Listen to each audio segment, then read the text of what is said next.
Revenons dans l'actualité du jour. L'Organisation des Premières Dames d'Afrique a célébré ses 20 ans d'existence ce samedi à Kinshasa. Il était question pour la plateforme des épouses des chefs d'État d'Afrique de dresser un bilan des 2 décennies d'action au profit des citoyens vulnérables et d'ancrer ses ambitions pour les 20 prochaines années. Cette rencontre a permis de souligner le rôle catalyseur du changement joué par l'OPDAD pour favoriser l'accès aux services essentiels tels que l'éducation, la santé, mais aussi l'autonomisation de la femme africaine. 20 ans, ça s'est fait et c'est la ville de Kinshasa qui est choisie pour commémorer ces 2 décennies de l'Organisation des Premières Dames d'Afrique pour le développement. Au cours d'une cérémonie haute en couleur au chapiteau du Palais du Peuple, les First Ladies africaines se sont rencontrées pour marquer l'histoire. Pour cette première journée, les dames africaines ont eu de précieux échanges et témoignages touchants autour des combats qu'elles défendent au service de plus vulnérables. La première dame de la RDC, vice-présidente de cette organisation, a profité de l'occasion pour rendre hommage à toutes les premières dames africaines et de dresser un bilan positif de ces 2 décennies. La conférence de ce jour est l'occasion unique de dresser en toute franchise le bilan des 2 dernières décennies d'action au bénéfice de la population du continent et de se projeter vers les 20 prochaines années avec beaucoup plus de sérénité, de courage et d'abnégation, avec le sens élevé de l'urgence et de la responsabilité.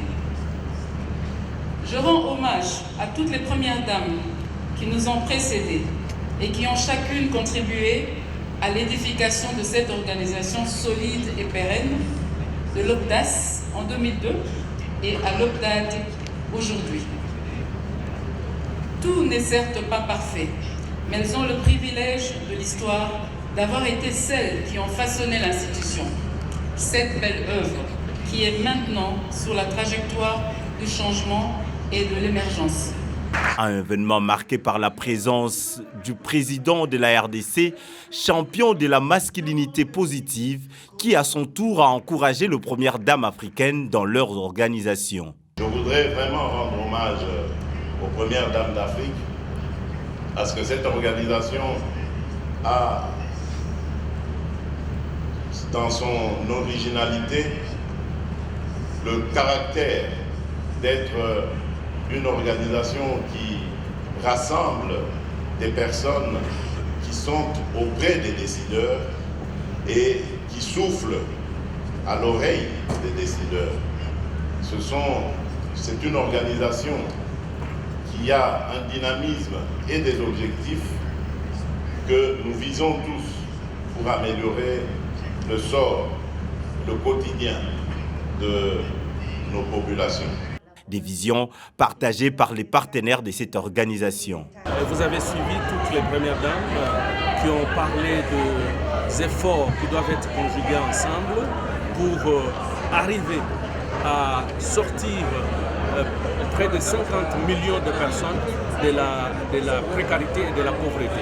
Et ces efforts ne peuvent être fournis que s'il y a en quelque sorte la conjugaison des actions par tout le monde et dans tous les pays. Et un seul pays ne peut pas agir et prétendre atteindre en quelque sorte les résultats escomptés parce que nous sommes tous aujourd'hui en train de vivre dans un monde qui est ensemble.